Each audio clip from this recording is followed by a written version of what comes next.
But then finally, this is not going to be a surprise to anybody that knows me. My favorite console of all time is the PlayStation 2. Now, you may be wondering, like, why are you holding two games? And that's because my favorite game of all time and favorite PS2 game is Resident Evil 4, but it's an ugly greatest hits copy. So I brought this one too, so we also have a black label, because this is also one of my favorite games of all time. Lego Batman! Oh my gosh, I have so many memories on this game. This is my original copy too. You can see how beat up the case is in some spots, but I don't care. This is one of those cases where, like, yeah, no pun intended. I was saying, like, this is one of those cases where the case... Anyway, this is one of those cases where the case doesn't bother me as much because the case tells a story. I've moved multiple times throughout my life. The case has seen some shit, you know what I mean? It got banged up in a couple of my dressers, but it is what it is. In the case of this game, it is just part of this game's legacy, and man, I have so much nostalgia just looking at it. This cover art in general just gives me a lot of nostalgia. In fact, I kind of want to get a poster of it. I might just, like, hang it up on my door or something. But also, man, just...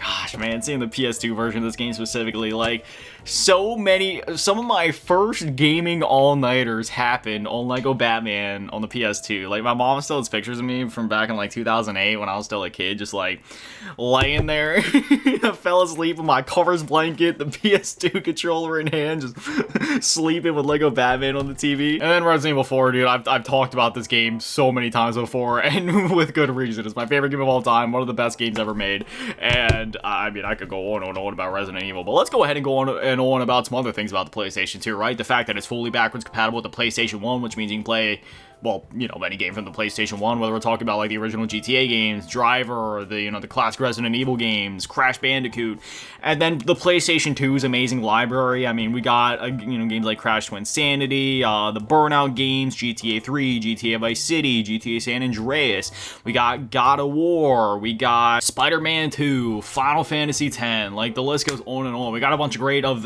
you know, like, the Tales of RPG series. We got a lot of great ones on here of that, Final Fantasy 12, like, the list just goes on and on with all the amazing games. This is also, like, the era where the movie tie-in games are really prevalent, and if you know me, you know I absolutely love those. We got a lot of great Lego games here, like Lego Batman, as I mentioned, Lego Indiana Jones, Lego Star Wars, and I know some of those ended up going, you know, to other generations like Xbox 360 and PS3 and whatnot, but PS2 is the way that I played them growing up, so, you know, I just have a lot of nostalgia for these versions specifically, and also, the PS2 as a whole is just an entire vibe, man. It's just one of those generations where you really just had to be there for it.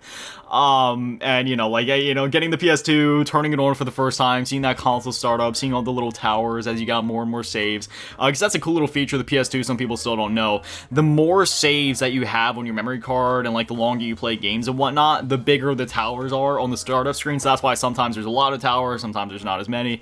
So that's just one cool little feature, but... yeah, man, I absolutely adore the PlayStation 2, and I could go on, and it's, like, own separate video, which I've already done multiple times, talking about the PS2, some of the games for the PS2. I love this console so much. It's one of...